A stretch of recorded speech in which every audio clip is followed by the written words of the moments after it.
Hello साथियों, भारतीय न्याय संहिता 2023 में हम पढ़ रहे हैं चैप्टर 10 सिक्कों और सरकारी स्टाम्पों करेंसी नोटों से संबंधित अपराधों के विषय में।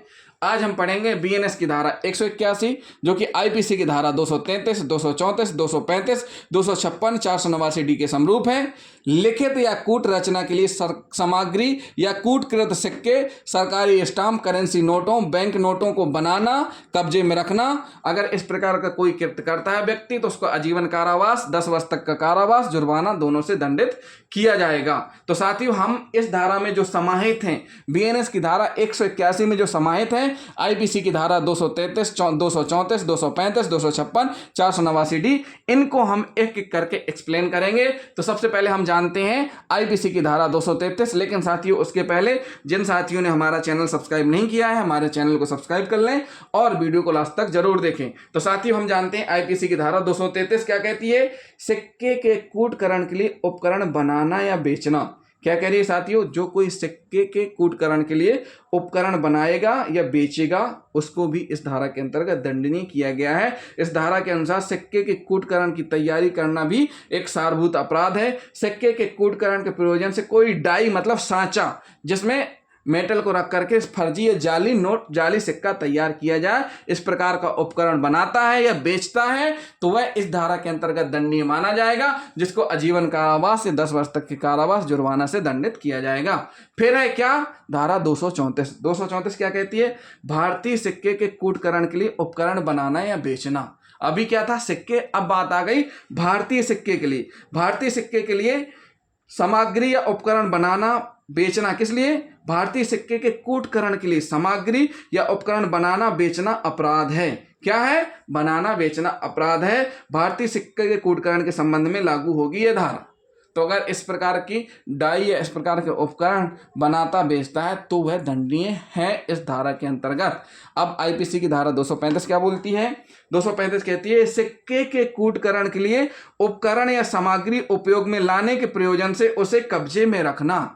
सिक्के के कूटकरण के लिए उपकरण या सामग्री उपयोग में लाने के प्रयोजन से उसे कब्जे में रखना। इस धारा के अनुसार सिक्कों के कूटकरण के लिए उपयोग में लाए जाने वाले सिक्के के स्वयं में एक दंडनीय अपराध है। इस धारा के अनुसार सिक्कों के कूटकरण के लिए उपयोग में लाए जाने वाले सिक्के स्वयं में भी एक दंडनीय अपराध है। यदि उपकरणों को भारतीय सिक्का बनाए रखने के लिए कब्जे में रखा गया है तो इसके लिए अधिक कठोर दंड को दिए जाने का उपबंध है इस धारा के अंतर्गत दिया गया है। उल्लेखनीय है कि केवल कूटकरण के लिए प्रयुक्त किए जाने वाले उपकरण या सामग्री का रखना मात्र इस धारा के अधीन अपराध नहीं है, जब तक कि यह साबित ना कर दिया जाए कि उन्हें रखने का आशय सिक्कों का कूटकरण का था, सिक्के कूटकरण करने का था। यह सिद्ध करने का दायित्व प्रथम दृष्टया अभियोजन पक्ष पर होगा कि अभियुक्त के कब्जे में से जो भी उपकरण सामग्री बरामद हुई है वह सिक्के के कूटकरण के लिए उपयुक्त एवं पर्याप्त थी। उच्चतम न्यायालय ने एन वेंकट कृष्ण राय बनाम राज्य के मामले में इस धारा के अंतर्गत भारतीय सिक्के के कूटकरण के लिए 10 वर्ष तक के अधिक कारावास को अधिक कठोर मानते हुए उसे घटाकर 5 वर्ष कर दिया तथा अनुशंसा की कि इस अवधि में अभियुक्त के प्रति मानवीय दृष्टिकोण को अपनाया जाए। तो साथियों, एक उदाहरण हमने दिया, इसी में है आईपीसी की धारा 256 जो कि बीएनएस की धारा 181 में समाहित है। क्या है, 256 क्या कहती है, सरकारी स्टाम्प के कूटकरण के लिए उपकरण या सामग्री कब्जे में रखना। इसमें भी स्पष्ट किया गया है, क्या किया गया है कि जो कोई सरकारी स्टाम्पों के कूटकरण के संबंध में सामग्री और उपकरण को अपने कब्जे में रखेगा वह दंडनीय है इस धारा के अंतर्गत। क्या है, वह दंडनीय इस धारा के अंतर्गत। फिर उसके बाद स्पष्ट किया गया है किसमें, धारा 489D क्या कहती है, 489 डी, करेंसी नोटों, बैंक नोटों की कूट रचना या कूटकरण के लिए उपकरण या सामग्री बनाना या कब्जे में रखना। इस धारा के अधीन करेंसी नोटों, बैंक नोटों की कूट रचना, कूटकरण के लिए उपकरण, सामग्री बनाना या कब्जे में रखना दंडनीय अपराध है।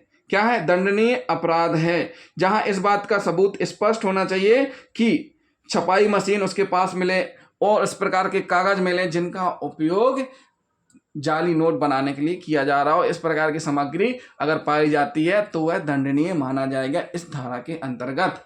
तो साथियों, यह धारा क्या बताती है कि बीएनएस की धारा 181 लिखित या कूट रचना के लिए सामग्री यानी सामान या कूटकृत सिक्के क्या? कूटकृत सिक्के, सरकारी स्टाम्प, करेंसी नोटों, बैंक नोटों को बनाना।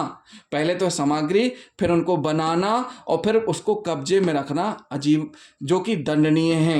इस प्रकार का कृत्य क्या है? दंडनीय है। जो कोई भी इस प्रकार का कृत्य करेगा उसको आजीवन कारावास, 10 वर्ष तक का कारावास, जुर्माना दोनों से दंडित किया जाएगा। तो साथियों, जिन साथियों ने अभी तक हमारा चैनल सब्सक्राइब नहीं किया है, हमारे चैनल को सब्सक्राइब कर लें और वीडियो को लास्ट तक जरूर देखें। साथ ही साथ इसी में हम आपको बताएंगे बीएनएस की धारा 182, जो कि आईपीसी की धारा 489 ई के समरूप है। किसके समरूप है? 489 ई के समरूप है। 489 क्या कहती है? 489 ई क्या कहती है? करेंसी नोटों या बैंक नोटों के सदृश रखने वाले दस्तावेजों की रचना या उपयोग। इस धारा के अधीन करेंसी नोटों या बैंक नोटों से सदृश रखने वाले दस्तावेजों की रचना या उपयोग, मेकिंग और using documents resembling currency notes और बैंक नोट्स दंडनीय अपराध है। इस धारा द्वारा करेंसी नोटों, बैंक नोटों से मिलते जुलते दस्तावेज के छाया मुद्रण या अन्य प्रतिरूपों में इनके परिचालन को दंडनीय अपराध बना दिया गया है। तो जो कोई भी इस प्रकार का कृत्य करता है उसको सजा का प्रावधान कितना किया गया है? सजा के प्रावधान के रूप में स्पष्ट किया गया है 300 रुपए के दंड से दंडित किया जाएगा। और साथ ही साथ उसमें 2 में क्या किया गया? इस धारा के सेकेंड सब क्लॉज में क्या किया गया है? 600 रुपए का दंडित किया गया है। तो 600 रुपए का दंड कब किया जाएगा? यदि कोई व्यक्ति जिसका नाम ऐसे दस्तावेज पर हो जिसकी रचना उपधारा 1 के अधीन किसी पुलिस अधिकारी को उस व्यक्ति का नाम और पता जिसके द्वारा वह मुद्रित की गई थी अन्यथा रची गई बताने के लिए अपेक्षित किए जाने पर उसे विधिपूर्ण प्रतिभूति के बिना बताने से इनकार करेगा, वह जुर्माने 600 रुपए तक का हो सकेगा, दंडित किया जाएगा। तो साथियों, ये हुई क्या? धारा 181। अब हम पढ़ेंगे बीएनएस की धारा 183, जो कि आईपीसी की धारा 261 के समरूप है। किसके समरूप है? आईपीसी की धारा 261 के समरूप है।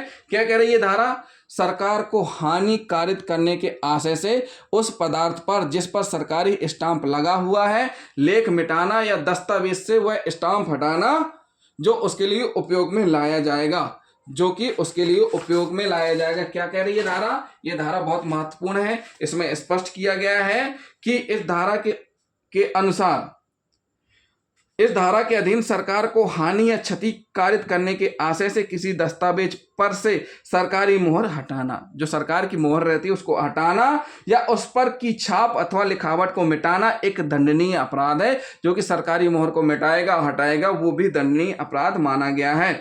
अतः स्पष्ट है कि इस धारा के अनुसार स्टाम्प के संबंध में 2 बातों को अपराध माना गया है। क्या माना गया है? 2 बातों को अपराध माना गया है। किसी सरकारी स्टाम्प से लिखावट या छाप को मिटाना तथा किसी दस्तावेज से मोहर को हटाना, दोनों ही स्थितियों में आशय सरकार को हानि कारित करने का होना चाहिए। क्या होना चाहिए? सरकार को हानि कारित करने का होना चाहिए। तो साथियों, ये हुआ क्या? बीएनएस की धारा 181, 182, 183 हमने आपको बताई। तो जिन साथियों ने अभी तक हमारा चैनल सब्सक्राइब नहीं किया है, हमारे चैनल को सब्सक्राइब कर लें और वीडियो को लाइक और शेयर करना ना भूलें। साथ ही साथ कमेंट भी करते जाएं। थैंक यू दोस्तों।